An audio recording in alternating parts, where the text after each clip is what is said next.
시청자 여러분 반갑습니다. 오늘의 코인 이지영입니다.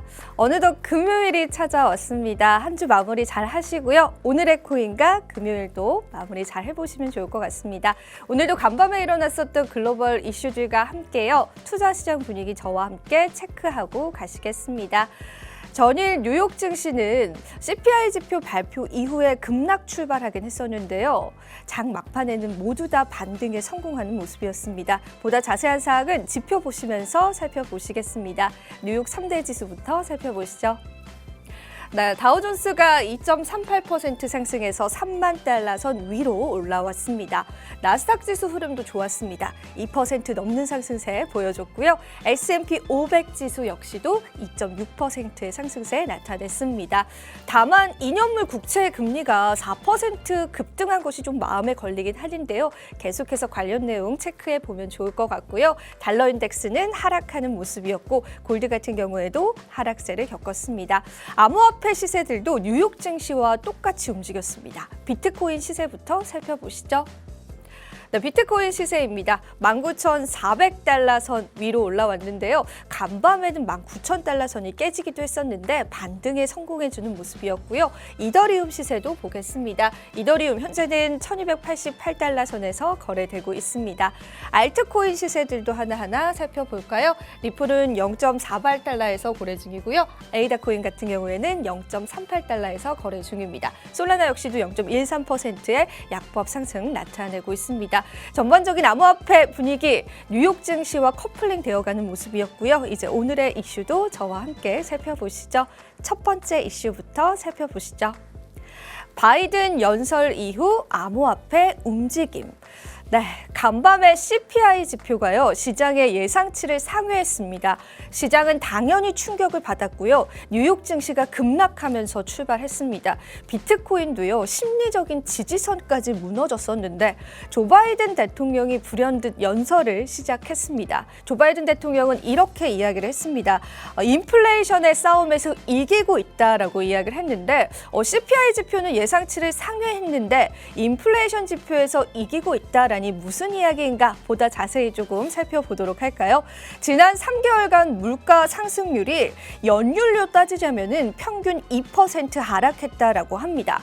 물론 시장의 예상치를 상회한 CPI 지표이긴 했지만은 연율 환산으로 봤을 때는 계속해서 인플레이션이 잡혀가고 있다. 인플레이션 피크 아웃이다라는 그러한 의견을 덧붙였습니다. 그렇기 때문에 이 뉴욕 증시가 급반등했고요. 우리 암호화폐 시장도 다시 한번 더 급반등해줬습니다. 한 분석가는 조 바이든의 이러한 계산법, 연율로 환산한다면 정답이다라고 이야기를 하면서 충분히 납득할 만한 연설이다라고 했습니다. 시장을 끌어올리기 위한 조 바이든의 노력이었을까요? 다행히 시장 다시 한 번 더 훈풍으로 돌아섰고요. 일단은 암호화폐 시장이건 이 뉴욕 증시건 인플레이션에 관한 압박을 미리 선반영되었기 때문에 이제는 더 이상 큰 하락은 없을 것이다라고 말하는 분석가들도 있었습니다.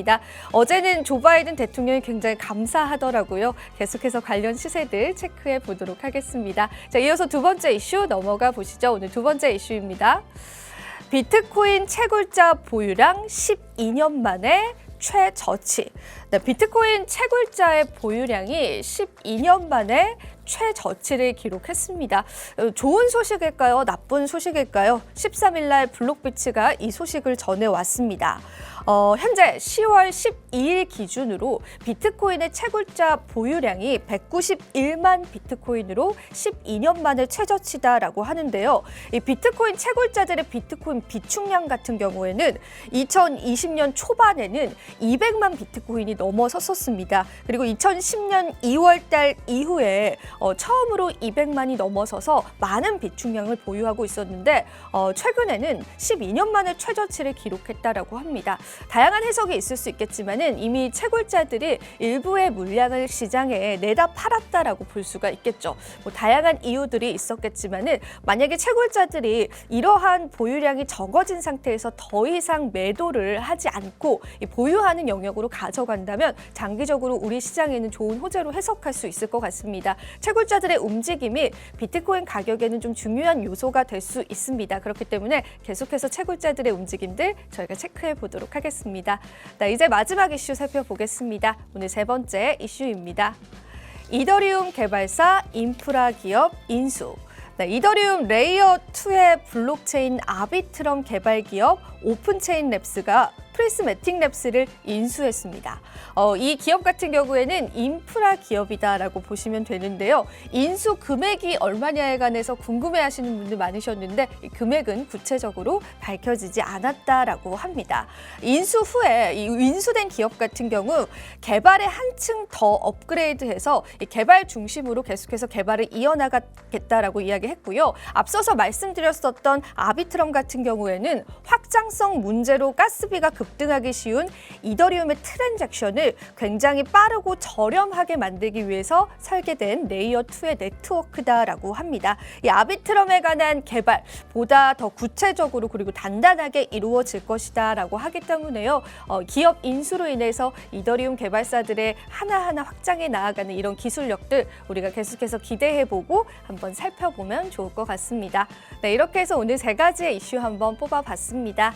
저는 잠시 후에 다시 돌아오겠습니다. 오늘의 코인 가자!